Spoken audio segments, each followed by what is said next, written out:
Hello everyone, welcome back to my channel. তো আমি তোমাদের প্রীতি, কেমন আছো তোমরা সবাই? তো আমার মিনি ব্লগে আরও একবার তোমাদেরকে স্বাগত জানাই। তো আজকের তারিখ ছিল হচ্ছে 19 জুন। এই দিন ছিল আমাদের বাবাদের হচ্ছে হার্বালাইফ থেকে নন ট্যাপটিং ভ্যাকেশন, যেটা পড়েছিল আমাদের ডুয়ার্সে। তো সেই যাত্রার জন্য আমরা বেরিয়ে পড়েছি।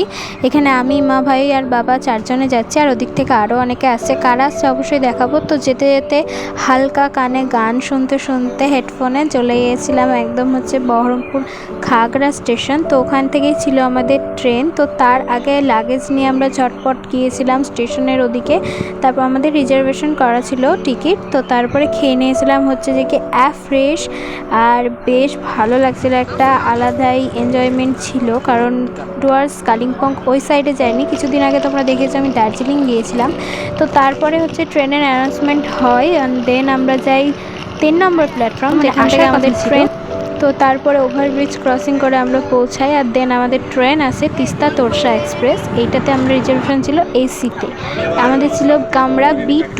তো তারপরে ঝটপট উঠে পড়ি, অ্যান্ড ওঠার পরেই কিন্তু আমাদের রাতের ডিনার করে ফেলি, যেহেতু অনেকটাই রাত হয়ে গেছিলো। তো রাত্রে আমরা করেছিলাম ঘুগনি, বিরিয়ানি, তার সঙ্গে ছিল রসমালাই আর রসগোল্লা।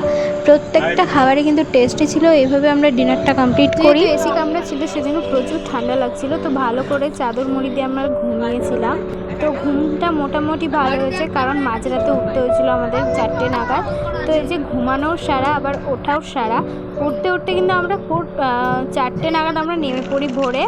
তো নেমেই এত বৃষ্টি, অর্ধেক ওখানেই ভিজে যায়। এখানে সবাই ওয়েট করছিল আমাদের গাড়ির জন্য, হোটেল থেকে গাড়ি পাঠাবে। তো স্টেশন থেকে বেরিয়ে এসে দেখি এই নিউ ময়নাগুড়ির সামনে আমাদের গাড়ি রয়েছে। তো আজকের ব্লগটা এইটুকুই। তারপরে হোটেল গেলাম, পরের ব্লগে দেখাই।